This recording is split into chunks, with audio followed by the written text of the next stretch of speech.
तो दोस्तों बात है आईआईटी कानपुर के प्रोफेसर की, जिन्होंने अपने channel learn Gita live Gita पे एक कंट्रोवर्शियल वीडियो पोस्ट किया था अबाउट पैरानॉर्मल एक्टिविटीज़, जिसे हम लोग भूत या आत्माओं से रिलेट करते हैं। उन्होंने उसको देखा था, फील किया था और उन्होंने जो कुछ भी फील किया था वो अपने चैनल पे पोस्ट किया।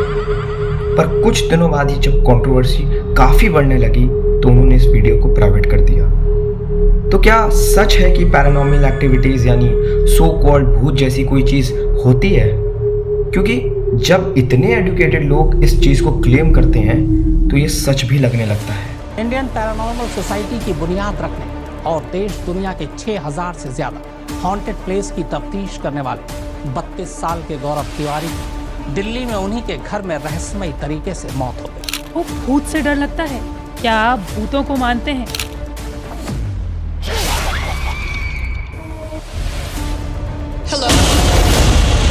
एक मुर्दा पिछले 1.5 महीने से कब्र में गुनगुना रहा है। आज के दिन जितना भूत प्रेत होता है साल भर का भाई, आज बाहर निकलता है। वाकई भूत देखना था। भूत हैं? क्या यहाँ पर आत्माएं भटकती हैं? एक हॉस्टल जिसमें घूमता है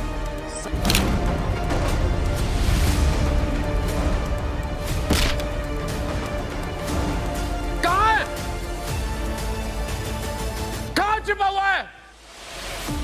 तो दोस्तों बात है प्रोफेसर लक्ष्मीधर बेहरा जी की, जो कि हाल ही में आईआईटी मंडी के डायरेक्टर बने हैं। वैसे ये आईआईटी के डायरेक्टर बने हैं इसलिए फेमस नहीं है, बल्कि इनका एक किस्सा है जो कि है साल 1993 का। हुआ ये था कि उनके दोस्त का एक कॉल आता है कि मुझे मदद करो, मेरा जो परिवार है वो भूतों से ग्रस्त है। ये जो उनका दोस्त था वो रहता था चेन्नई में, और जैसे ही बेहरा जी को इसकी खबर मिलती है वो अपने 2 दोस्तों के साथ निकल पड़ते हैं चेन्नई की ओर। तो जो उनका दोस्त था जो कि भूतों से प्रभावित था, वो एक रिसर्च स्कॉलर अपार्टमेंट में रहता था। बेहरा जी आगे बताते हैं कि वो शाम को 7 बजे पहुंच जाते हैं चेन्नई उनके दोस्त के घर। जब बेहरा जी उनकी हालत देखते हैं तो उनको ठीक नहीं लगते हैं। बेहरा जी आगे बताते हैं कि उन्होंने ये निश्चित किया था कि वो अपनी दोस्त की मदद करेंगे और उनको पवित्र शक्तियों के बारे में बताने का फैसला करते हैं, जिसमें वो हरे रामा हरे कृष्णा जैसे मंत्रों का उच्चारण करने लगते हैं और साथ ही साथ भगवत गीता में दर्शाए गए विचारों और ज्ञान के बारे में बताने लगते हैं।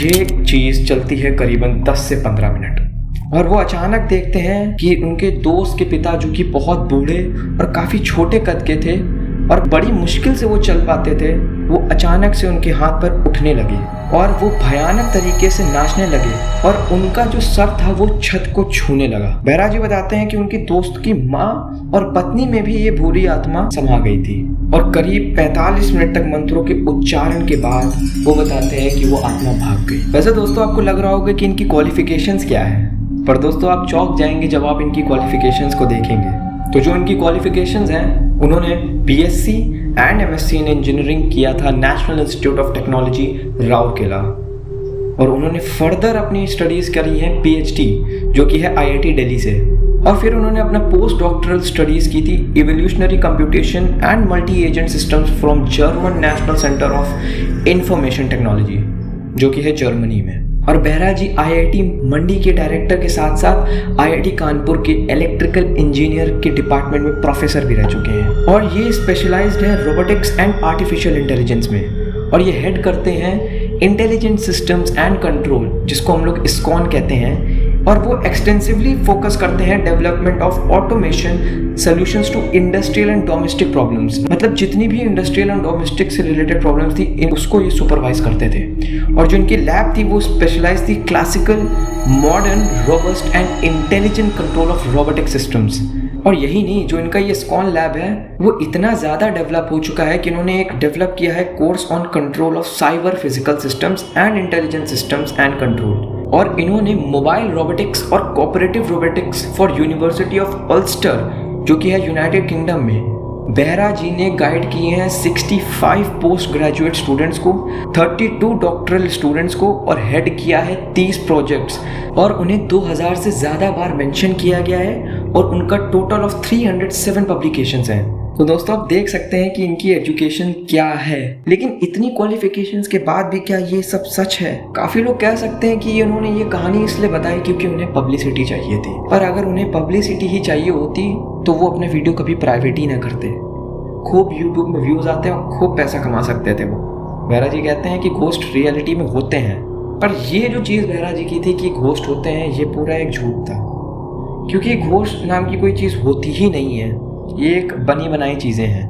बट होता ये है कि जब कोई इंसान ऐसी चीज़ें फील कर लेता है तो उसे लगता है कि ये सब चीज़ें सच हैं। तो कुल मिला के जो पूरा केस था वो था एक्सोर्सिज्म का, और हम लोग ने काफ़ी बार सुना है एक्सोर्सिज्म के बारे में, लेकिन जितनी भी रिसर्चें अभी तक हुई हैं उसमें एक्सोर्सिज्म के एक साइंटिफिक फैक्ट और एक झूठी बातें निकली है। मेरे ख्याल से ये कहानी झूठी तो नहीं हो सकती, पर इसका एक साइंटिफिक कारण हो सकता है। जो बेहरा जी के दोस्त के पिता थे वो अपना हाथ खुद नहीं चला रहे थे, बल्कि इनको लग रहा था कि ऊपर से आत्मा इनका हाथ पैर हिला रही है।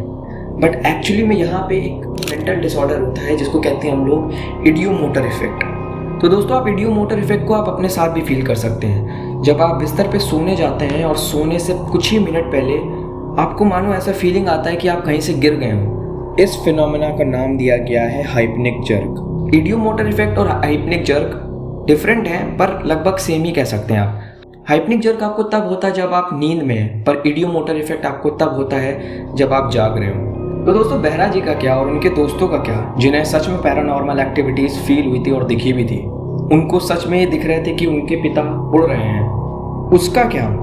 ऐसे कई केसेस हो चुके हैं पूरे वर्ल्ड में। तो जब ऐसे लोगों पे रिसर्च करी गई थी तो हमें पता चलता है कि इनको इमोशनल इंस्टेबिलिटी, एंजाइटी और नीड फॉर अटेंशन जैसी चीज़ें हुई थी। एक और टर्म भी होता है जिसे हम लोग कहते हैं मास साइकोजेनिक डिसऑर्डर। ये वो केस होता है जब किसी एक फैमिली मेम्बर को एक पैरानॉर्मल एक्टिविटी फील या होती हुई दिखाई देती है तो बाकी जितने भी और सदस्य होते हैं उनको भी वही चीज़ें सेम दिखती है। ये भी एक मेंटल डिसऑर्डर है। इसका दूसरा नाम है शेयर्ड साइकोटिक डिसऑर्डर। इससे रिलेटेड एक बहुत फेमस केस अभी रिसेंटली में भी हो चुका है, the Burari case of Delhi, जहाँ पे 11 लोगों ने सुसाइड करी थी। और आज की दूसरी बड़ी खबर जिससे पूरा देश मानो हिला हुआ है। दिल्ली के बुराड़ी में एक साथ एक ही परिवार के 11 लोगों के शव मिलने के मामले में रोज रोज नए खुलासे हो रहे हैं। In a horrifying incident, dead bodies of 11 members of the same family. Delhi के बुराड़ी इलाके से आ रही है। एक और फिनोमेना भी आता है जिसे हम लोग कहते हैं शेयर्ड डेल्यूजन डिसऑर्डर यानी SDD। ये वो फिनोमेना होता है जिसमें एक फैमिली मेंबर को जो डेल्यूजन्स दिखाई देते हैं वही बाकी फैमिली मेंबर्स को भी डेल्यूजन्स दिखाई देते हैं। डेल्यूजन का मतलब होता है एक ऐसी चीज़ जो कि सच है ही नहीं। डेल्यूजन्स कहीं भी हो सकते हैं, किसी को भी हो सकते हैं।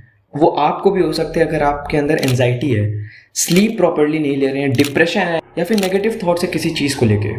दोस्तों ये जो केस है वो पूरी तरह से कभी भी एक्सपोज हुआ ही नहीं है और होगा भी नहीं। और ये जो भी कहानी थी वो एकदम अनरियलिस्टिक कहानी थी, एक प्रॉपर मिसगाइडेड कहानी थी। बट जो उन्होंने देखा वही उन्होंने शेयर किया, और इतने बड़े प्रोफेसर को हम कुछ कह भी नहीं सकते हैं, क्योंकि हो सकता है ये जो भी मेंटल डिसऑर्डर थे उन्हें ये एक शॉर्ट टर्म डिसऑर्डर हो और इसके बारे में उन्हें कभी आगे पता ही ना चला हो, कभी डिस्कवरी ना हुआ हो। होप करता हूँ ये सब चीज़ें समझ में आई होगी। मिलते हैं अगले वीडियो में। बहुत बहुत शुक्रिया।